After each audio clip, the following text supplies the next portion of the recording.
મન કી બાત પ્રધાનમંત્રીના સંદેશ સાથે વિકાસની નવી દિશા। આજ રોજ પ્રધાનમંત્રી નરેન્દ્ર મોદીનો લોકપ્રિય કાર્યક્રમ મન કી બાતનું આયોજન આકૃતિ બંગલોઝ નંદાલય હવેલી સામે વોર્ડ નંબર 1 બાકરોલ આણંદ ખાતે કરવામાં આવ્યું। આ કાર્યક્રમમાં સ્થાનિક નાગરિકો, સામાજિક આગેવાનો અને યુવાનોની વિશેષ ઉપસ્થિતિ રહી હતી। મન કી બાત કાર્યક્રમમાં પ્રધાનમંત્રીએ વિવિધ રાષ્ટ્રીય સંવેદનશીલ વિષયો, દેશના વિકાસ માટેના ઉદ્દેશો અને સામાન્ય નાગરિકોના પ્રેરણાદાયક પ્રયોગો વિશે પોતાની વાત રજૂ કરી હતી। કાર્યક્રમ દરમિયાન ઉપસ્થિત લોકોએ મન કી બાતને મનથી સાંભળી અને દેશના પ્રગતિશીલ ભવિષ્ય માટે પ્રધાનમંત્રીના વિચારો સાથે સહમતિ દર્શાવી હતી।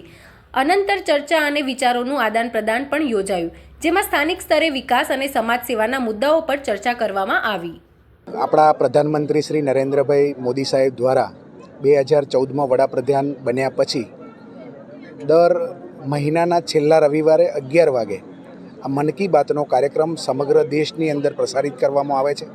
એના ભાગરૂપે આજે 120મા એપિસોડમાં આજે બાકરોલ મુકામે બૂથ નંબર 32માં આજે જે કાર્યક્રમ યોજવામાં આવ્યો છે એમાં મારી સાથે આપણા ધારાસભ્ય શ્રી યોગેશભાઈ પટેલ, આપણા જિલ્લાના પ્રમુખ યુવા મોરચાના શ્રી પ્રતિકભાઈ, હરિકૃષ્ણભાઈ આણંદ શહેર ભારતીય જનતા પાર્ટીના પ્રમુખ અને આ વોર્ડના સૌ કાર્યકર્તાઓ આજે મન કી બાતનો કાર્યક્રમ જોયો છે।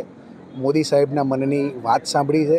સમગ્ર દેશમાં કયા પ્રકારના ઇનોવેટિવ કામો થઈ રહ્યા છે એ વાત મોદી સાહેબ દ્વારા મન કી બાત દ્વારા કરવામાં આવે છે। આ કાર્યક્રમ સમગ્ર દેશમાં, ગુજરાતમાં અને આણંદ જિલ્લામાં સમગ્ર બૂથોમાં જ્યારે કરવામાં જઈ રહ્યો છે ત્યારે આવનાર સમયમાં પણ લોકો મન કી બાતનો કાર્યક્રમ જોવે એવી વિનંતી પણ કરું છું। વંદે માતરમ, ભારત માતા કી જય।